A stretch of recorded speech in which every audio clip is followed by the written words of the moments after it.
Denise Chand is a certified cognitive behavioral and relationship coach, unstuck expert, author, and co-founder of the Sacred Space Coaching, helping women across North America make empowering shifts to get unstuck in life and relationships and become unstoppable.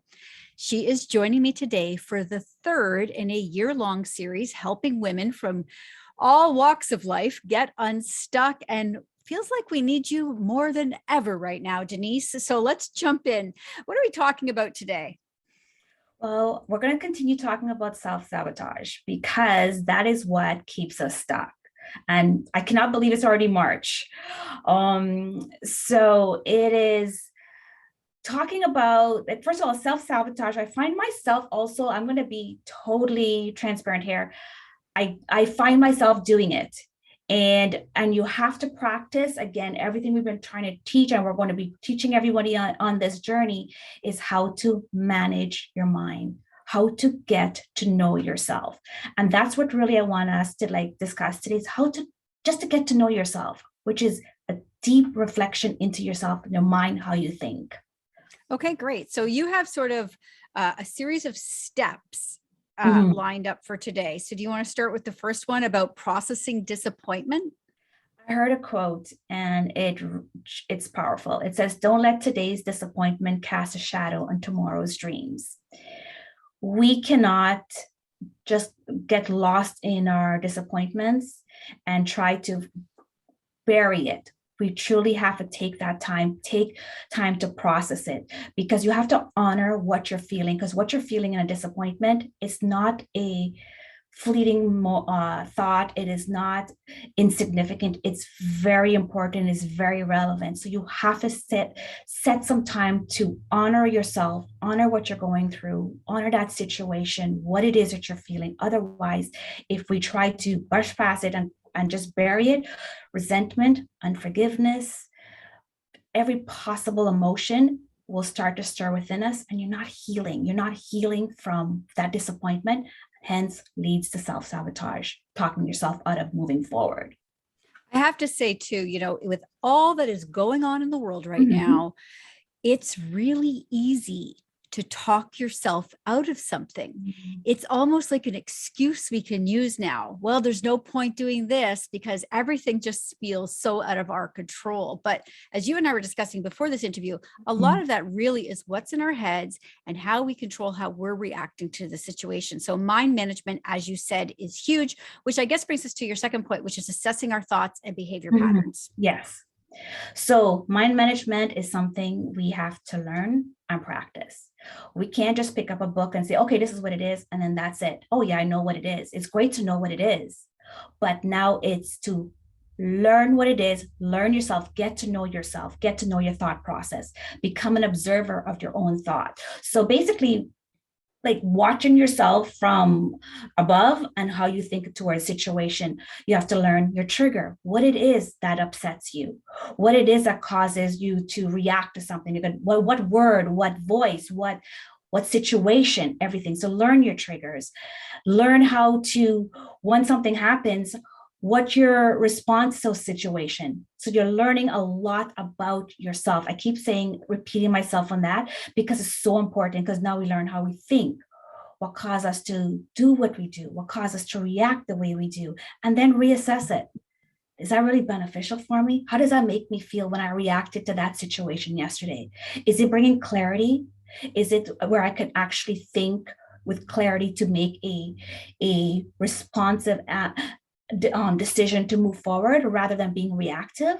Because if we react, we're reactive emotion. If we respond, we're responding from a place of clarity. So again, learn your trigger, learn your thoughts, how to move, why you think the way you do, and assess yourself, and then practice mind management. I cannot overemphasize how important it is to keep practicing it every day, every situation, no matter what it is. All right. Well, I mean, it may seem difficult for people to think, oh, there's brighter days ahead, because we all fall into that. Again, current circumstances. But let's, how do we then shift our mindset to believing that they're not only believing, but behaving as if there is a more positive outcome on the horizon?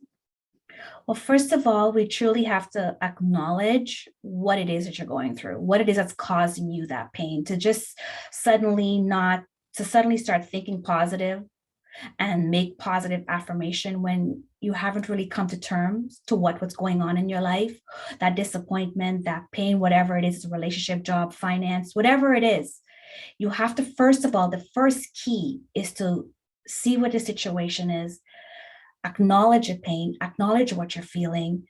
And then now, once you're sitting in there and you're acknowledging and honor yourself, just say, okay, this upsets me, but this is not right. And then when you come to that center of that situation and not allow yourself to get pulled into it, then now what happens, you do start to see clarity, and you will see that light at the end of the tunnel. You may not see all the way to the end, but you'll see when you're driving a car on a dark road, you only see as far as the headlight can take you. And then when you get to that point, you move forward and move forward. Always look, it does. It'll look and you'll just see what you're doing. And that's where the positivity comes. But the first thing is, don't deny what you're going through. Don't be hard on yourself, how much it hurts and how angry you are. Acknowledge it and then say, I can't remain here. It's not healthy for me physically, emotionally, and spiritually. And how about when, focusing on our well-being, are there Mhm. things that we should be prioritizing there? Is it spirituality first? Is it physical first? Or does it really depend on you? It actually depends on you. So self-care. So it is very important. Self-care, it's different for everyone. So whether we want to take care of ourselves physically first, spiritually, mentally, whatever that situation, whatever your priority is, but nonetheless, they all work together. Because if mentally we're not taking care of ourselves mentally, it will affect our physical being. And if it affects our physical being, it also will affect us spiritually. So again, it goes back to the biology of the mind, how the mind thinks, and then the mind sends message to the brain, and the brain then sends message to the body, and hence stress, chronic stress, which leads to every possible disease out there. So again, it takes us back to mind management. And I'll quickly add this. Research has shown, sorry, that 90% of diseases that we have, human beings, whether it's heart disease, diabetes, whatever it is, stems from stress. And about 3 to 5% around that is basically generic factors, that, hereditary, whatever it is. But 90% of it is stress. So if it's stress, what does that mean? Our mind, what it is we're going through. So this is a key why it's so important to mind management, to learn it, practice it every single day. Even We something as really, we, yeah, sorry. Like I'm just sitting here nodding in agreement with you because I'm thinking we really should be teaching this at such a young age. It Mhm. seems like so often we don't actually learn these skills until we get to adulthood, when stress is really rearing its ugly head with our health, our physical health, Mhm. that we start to actually look at it. So let's talk about separating ourselves then, Yes, yes. and leaving behind the things that are beating us down. So there's that saying that says elevation requires separation. So for us to elevate out of a situation, if we break it right down now, just elevate out of a situation, we have to separate yourself. So how do you separate it? It's not so easy. It's not easy said, but it's one step at a time. Understanding that what factors that are in your life right now that's causing you, if it's people that's not serving you in a healthy way, a situation that's not serving you in a healthy way, going to certain places that's not serving you in a healthy way, even listening to certain music, television show, whatever it is that's not serving you, start to separate yourself. That's what it is. You start to separate yourself from situation, people, whatever it is, because not everything that we keep in our life, that are in our life, serves us in a healthy way, which brings us to something I always say: burn that mental bridge. If that mental bridge is unhealthy, burn it. Again, mind management. going back there, self-care thing. I wrote a blog on that, on elevation requires separation. So on our social media, you'll read a little bit about that, how you separate and start to take care of you, everything about you, your dreams, everything, and start healing. The key thing is start healing. Yeah, and when you do that in healing in the mind, it also helps with healing in the body. It's all connected, and we know that now. This is not hocus pocus. This is all well documented, how this is affected. So we don't have a lot of time left. We actually only have about a minute left. But you have a blog up on whatshesaidtalk.com. You have the 21-day challenge on the Facebook that people should go and join in. But is there any parting words you'd like to leave people with for this week's interview? I just want everybody to know that self-sabotage is common, and don't be so hard on yourself what you're going through.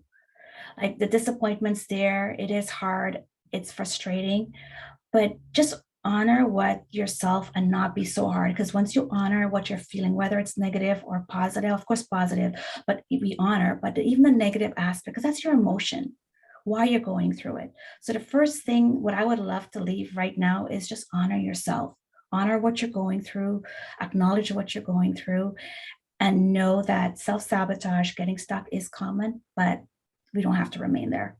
Just got park car on a road.